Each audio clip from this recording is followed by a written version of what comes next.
김장열의 투자 업데이트입니다. 또 투자하면서 생각해야 될 주요 내용들 업데이트하고 전략 세우죠. 유니스토리 자산운용 김장열 투자전략본부장 오셨습니다. 어서 오십시오. 네, 안녕하세요.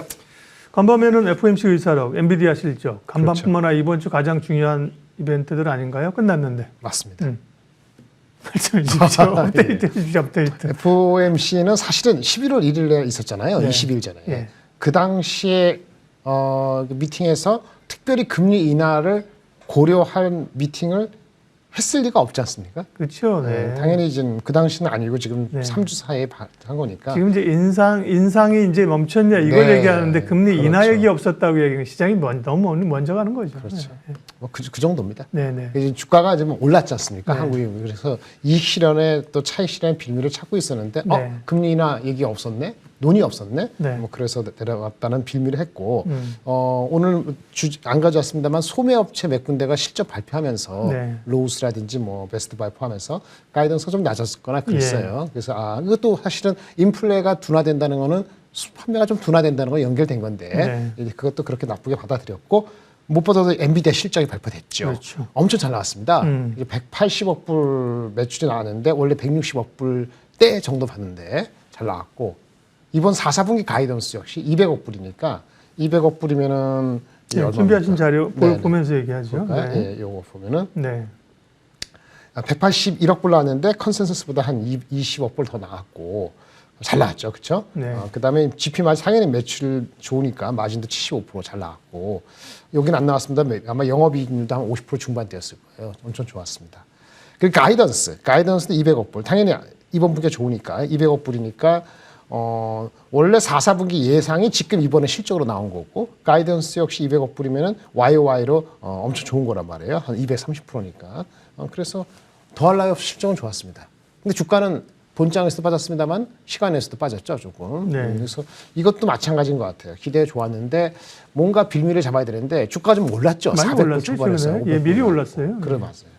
근데 그것이 200억 불을 바라봤는지 모르지만 뭐 이렇게 논리적으로 가는 게 아니니까. 그리고 굳이 얘기하면 중국 비중에 있는데 중국이 20% 되거든요. 정확히 얘기하면은 중국이 데이터 센터 매출이 한 전체 매출의 80%인데 여기에서 한 20% 정도가 중국 향이라고 하더라고요.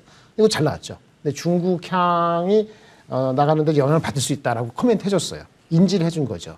그런데 중국 향이 빠지는 걸 감안해서 4, 4분기를 200억 불을 준 거니까 그러니까요.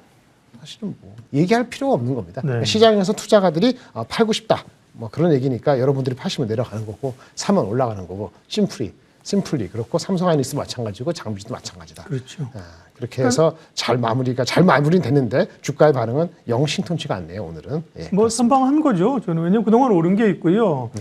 만약에 가이던스가 예측치가 안 좋아졌다거나 이렇게 됐으면 보통 이런 전례를 보면 시간에서 한 뭐 5% 6% 빠지거든요. 그렇죠. 예. 근데 뭐 오른 것도 있기 때문에요. 선방했는 거고요. 오늘 어떻게 될지도 잘 모르는 거예요. 사실은 그 내용적으로 보면 말이죠. 네. 컨퍼런스 콜에서 나온 중에서는 새로운 고객이라든지 뭐 이렇게 하는 게 보면은 굉장히 데이터 센터의 그 활동이 엄청나게 잘 되고 있어서 이게 단순히 중국 때문에 뭐 4분기 좋다가 내년 1분기 내려가고 이런 거를 시사하는 거는 전혀 찾을 수가 없었거든요. 그래서 아마 하루 이틀 하고 다시 아마 정상적으로 가지 않을까라는 개인적인 생각입니다.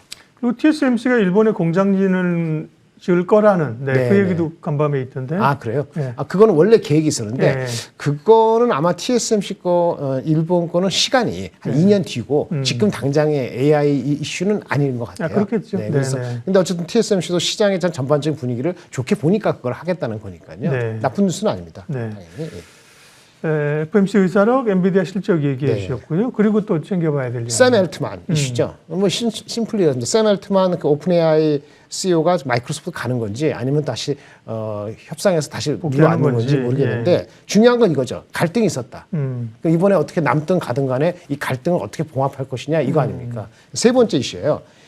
일반적인 AI 개념이 아니고 일반적인 그러니까 특수한 AI가 아니고 범용적인 AI라 하죠. 우리 인간같이 뭐 게임용이라든지 특수한 영역이 아니고 모든 걸 다 할 수 있는 그걸 우리가 AGI라고 합니다. Artificial General 그 Intelligence라 해가지고 이게 강한 AI거든요. 이게 만약에 이루어지면은 사람한테 궁극적으로 실존적인 위협이 되는 거 아니냐, 인간을. 그런 리스크가 있다고 해서 AI 발전 속도를 늦춰야 되는 거 아니냐, 체크하 가자, 이런 얘기가 나오고 있는 거란 말입니다. 네. 이익 추구하는 거 반대 진영에서.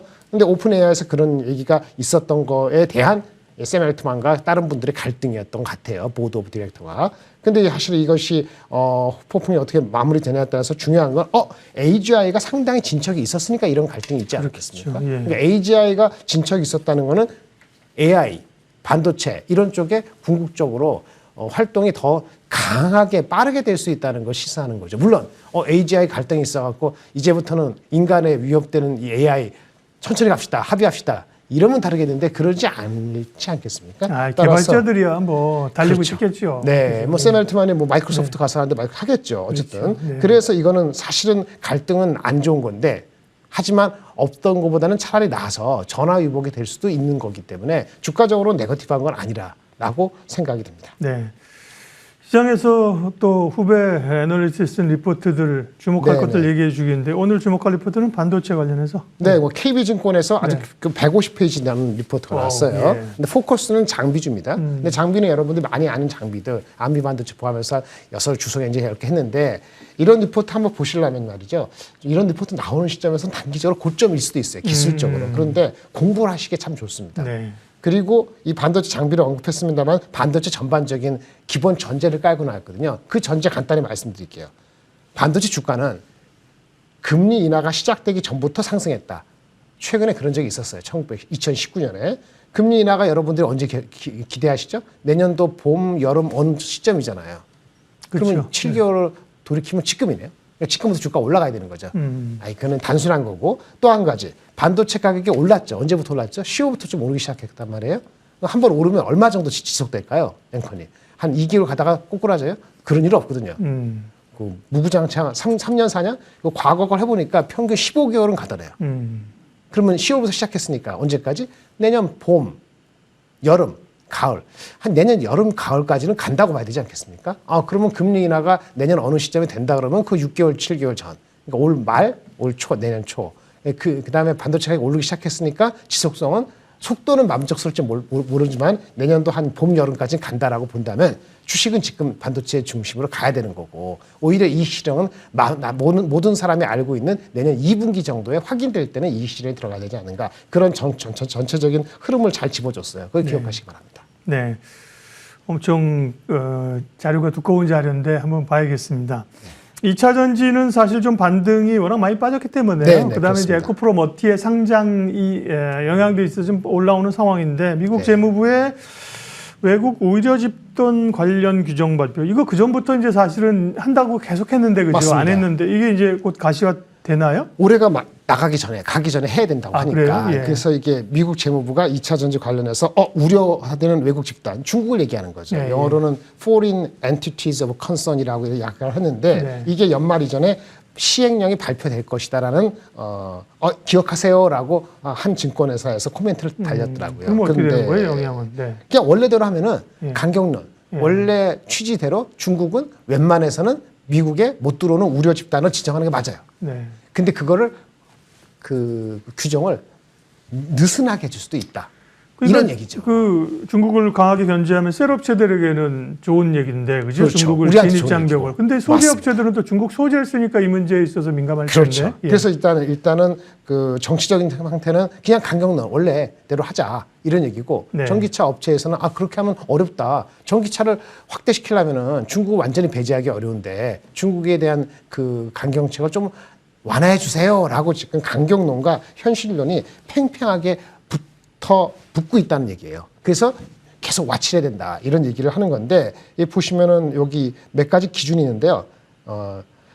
최소한의 그 핵심 부품 기준이라 해가지고 자동차 원가의 25%를 넘느냐 안 넘느냐 이런 게 하나 있고요. 이거보다는 더 중요한 게 자본이에요.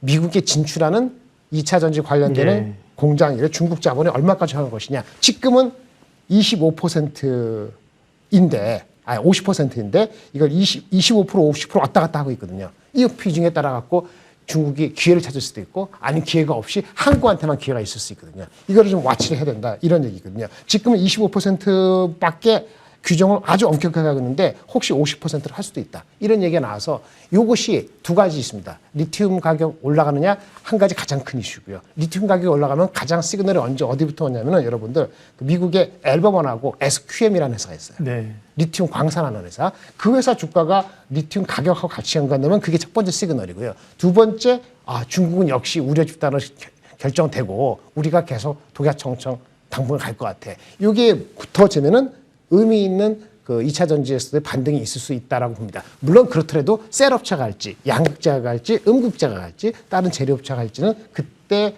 실적에 대한 전망을 보고 다시 한번 체크하시기 바랍니다.